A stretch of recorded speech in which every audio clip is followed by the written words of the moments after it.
Мұратбек Қасымбай, Дана Уайтты таңғалдырамын.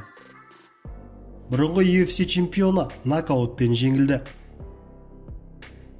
Баршаңызға ассалаумағалейкум, сіздермен бірге ERA-X арнасы. Қазақстандық файтер Мұратбек Қасымбай берген сұхбатында елге IMC Fight Nights белбеуін алып келемін деп мәлімдеді. Бірінші мақсат Мұхаммед Хайбатиге қарсы қарымта жекпе-жек өткізу.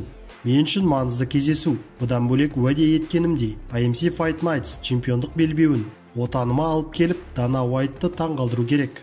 Егер ол менің жекпе-жегімді көрсе, бірден келісімшарт беретініне сенімдімін. Залда Дана Уайт болса, оны таңғалдыратындай жекпе-жек өткіземін. Ол өзі келісімшартқа отыруды сұрайтын болады. Кепілдік беремін. Мақсатым осы. Сосын UFC-мен келісімшартқа отырамын дейді ол. Ең жеңіл салмақтағы бұрынғы UFC чемпионы One Grand Prix иегері Димитриус Джонсон One on TNT1 турнирінде One чемпионы Адриано Морейспен кездесті. 34 жастағы Джонсон Морейске қарсы кездесудің айқын фавориті саналған. Бірақ 5 раундқа жоспарланған титулды жекпе-жекте екінші раундта Морейс Джонсонды нокаутқа жіберді. Осылайша бразилиялық файтер мансабындағы 19-шы жеңісіне қол жеткізіп, чемпиондық атағын 3-ші мәрте сәтті қорғады. Ал Димитриус Джонсон 14 жылдық кәсіпқой мансабында алғаш рет нокаутпен жеңілді. Бұл оның мансабындағы 3-ші жеңілісі. Оның үстіне ол 2018 жылдан бері алғаш рет жеңіліп отыр. Димитриус Джонсон One ұйымында 2019 жылдың наурыз айында дебют жасаған. Бұрынғы One чемпионы Қайрат Ахметов бразилиялық Морейспен трилогия өткізгісі келеді. 2015 жылдың қарашасында Ахметов төрешілер шешімімен Морейсті жеңіп, чемпион атағына қол жеткізді. 2017 жылы тамызда бразилиялық спортшы Қайратты жеңді. Содан бері Қайрат Ахметов 5 жекпе-жек өткізіп, 4 рет жеңіп, 1 мәрте жеңілді. Отандасымыз соңғы рет октагонға былтыр желтоқсанда шықты.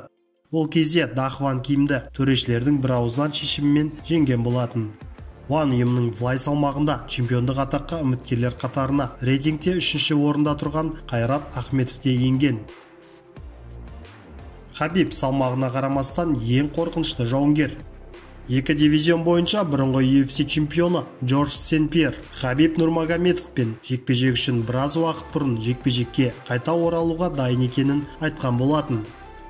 Алайда енді Сен-Пьер бұдан былай өзінің спорттық мансабын қалпына келтірудің қажеті жоқ деп ойлайды.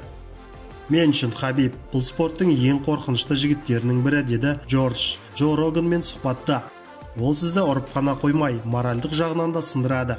Ал мен үшін бұл ең жаманы. Мен үшін ол салмаққа қарамастан ең қорқынышты жауынгер. Мен онымен жекпе-жекке қызығушылық таныттым. Бірақ қазір бәрі бітті. Мен 3 жыл бұрын аяқтадым. Мен Хабибпен жекпе-жек үшін қайта оралғым келді. Ал Хабиб ешқашан ешкім шешпеген мәселе. Басқалармен шығудың мәнісі жоқ. Мен жақында 40-қа толамын және оны мойындағанды жек көремін. Бірақ кейде менің артта ең жақсы жылдарым өткендей сезінемін. Видео ұнаса, видеоға лайк басып, пікір қалдырайық. Сіздермен бірге болған ERA-X арнасы.